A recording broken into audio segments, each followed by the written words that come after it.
So, Doctor Strange and the Multiverse of Madness. I think, like a lot of people, after watching Spider-Man No Way Home so many times, I was really excited for this film.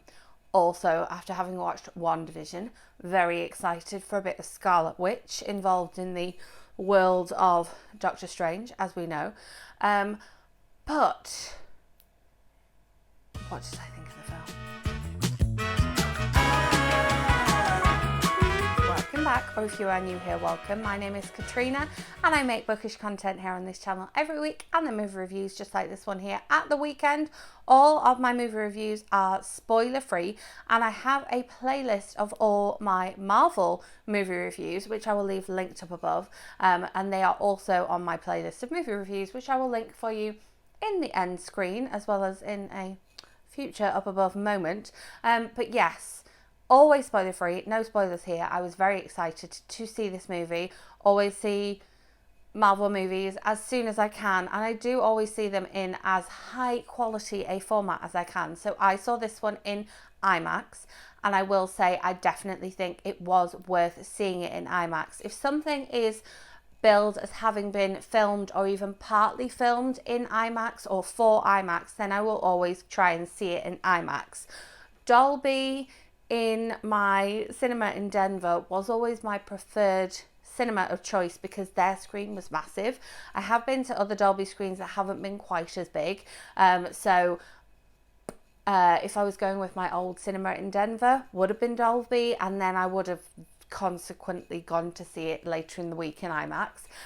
But saw it in IMAX. It was very visually spectacular.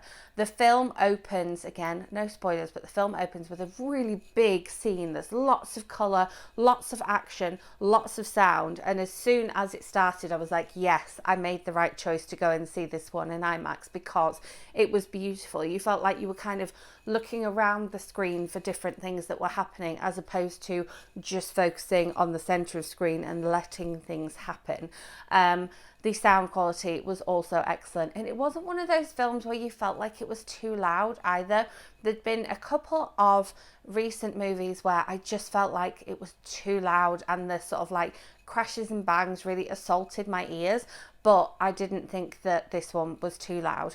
So I wasn't a massive fan of the first Doctor Strange movie, and in fact, in sort of Marvel Universe chronological order rewatches, I have avoided it sometimes. So I've done a full rewatch a couple of times ready for things coming out, and on one occasion I just skipped over it. I skipped over a couple of others as well that I wasn't such a fan of, but on another occasion I did watch it. But yeah, it's probably one of my least favourite Marvel films. However, I love Doctor Strange as a character in Spider-Man No Way Home. I loved him as a character in all the times that he was with the Avengers. So I think I like him when he's bouncing off of other characters. And I really love the way he interacts with Wong as well. I think that them as a duo just work really well together, a little bit like some of the sidekicks in some of the other Marvel films, but I think that they should always be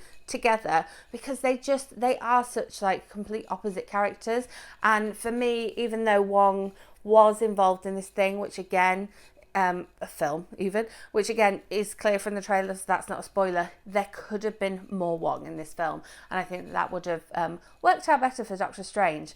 So my thing with Marvel film, I've said this before on the channel, is one of the things I really like about the action and the adventure of a Marvel film is that it gives me those like Marvel tingles. I get the tingles and it just kind of almost that tummy like you're on a roller coaster type of thing. And I really got that with Spider-Man No Way Home. I really did not get that with Eternals.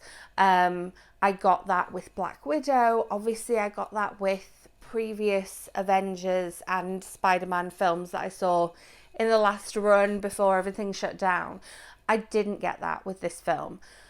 I enjoyed it, but I know I've heard other people say this too. I feel like it was trying too hard to sit in its place in the timeline, in the MCU timeline.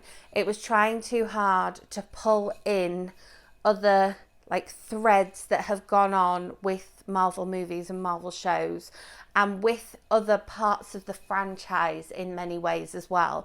I feel like it was trying too hard to just tie those in together. And when we just had Doctor Strange doing his thing and being part of his own storyline, I feel like that really, really worked.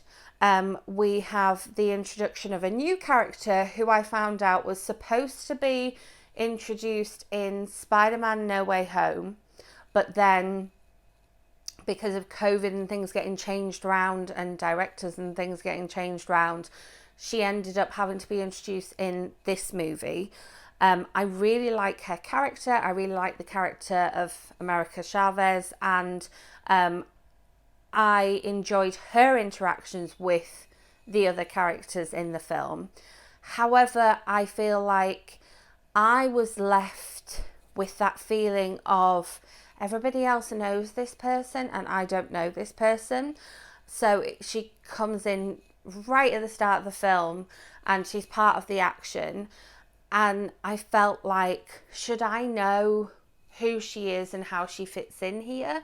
Because she seems key to what's going to happen with Doctor Strange in this film.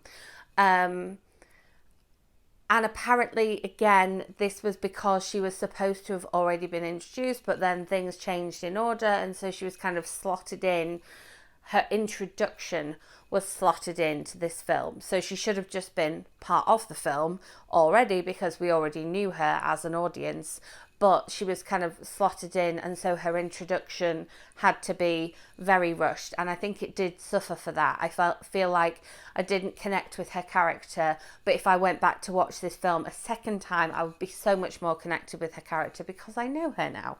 And that, you know, I'm more than happy for new characters to come into films, but I just feel like we needed a proper introduction, and there are apparently reasons why she wasn't introduced when she should have been, and so it feels like we're rushing the whole "who is this woman" type of thing. But I did enjoy the pin that she had on her denim jacket throughout the film.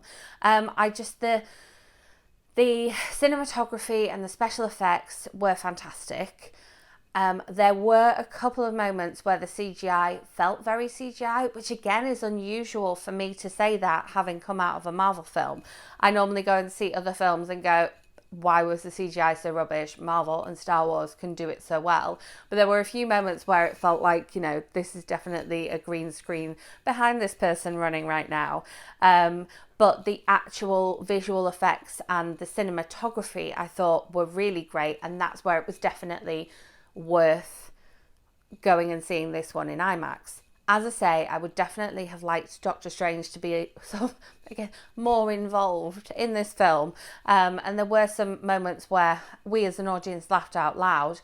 However, those moments that the audience reacted in such a way in Spider-Man No Way Home and in other Marvel films I have seen for the first time in the cinema, there was not any of that audience reaction. There was some laughs and there were some gasps, but there was no kind of like, oh, what's going on now from the audience. And I saw it in a completely full theatre at prime time on Friday night. Another thing I really have to mention is that this film was always billed as being a little bit darker, but there were some moments in this that were pure horror. There were definitely some moments in this that were pure horror. Now, I like a horror film, so I was here for it. But I was a little bit shocked, and I know that a lot of people will take their children to go and see a Marvel film, especially following the runaway success of Spider-Man. And the horror moments just felt very horror for me, like almost like we were about to have like a sort of a jumpy part. I was kind of like almost closing my eyes.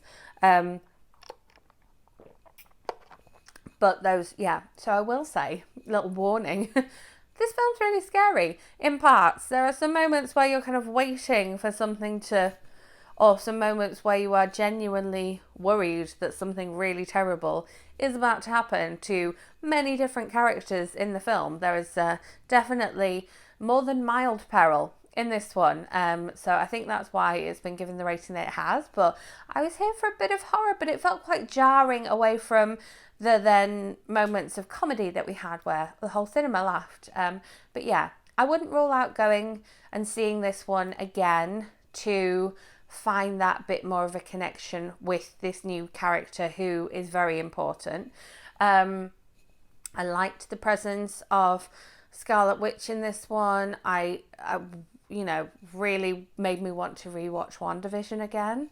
And I liked the reference to some things that had gone on before, but for me there was maybe a little bit too much of trying to pull in and tie up things that had gone on before as well. So yeah, should you pay your cinema going money to go and see this one? I think if you're a Marvel fan, you're going to anyway, aren't you? But for me, it wasn't as good as some of the other Marvel films that I've seen in the latest, what is it? It's not a chapter. What is it? The latest part of the MCU, basically. I think that there have been better films, but it did not give me the Marvel tingles. Do try and go and see it in as enhanced a format as you can do, because it was definitely visually and audio very pleasing. But yeah, it wasn't my favourite, and I won't be going to see this one 3 times, definitely, especially now I've not got any sort of cinema subscription. I had to pay £18.50 to go and see this. That's a Friday night for you though, isn't it? But it was the only time I could go and see it and bring you this review here today. So thank you so much for watching. As I say, my movie reviews playlist and my Marvel movie reviews playlist will be linked in the end screen for you. Make sure you are subscribed and hit that notification bell so that you do not miss out on future movie reviews or my bookish content that will be coming your way in the week. If you enjoyed this video, give it a thumbs up, and as always, if there is a particular movie you would like me to go to see and bring a review to you here next week, then do let me know in comments, and I will see you with another movie review next weekend. Thanks for watching.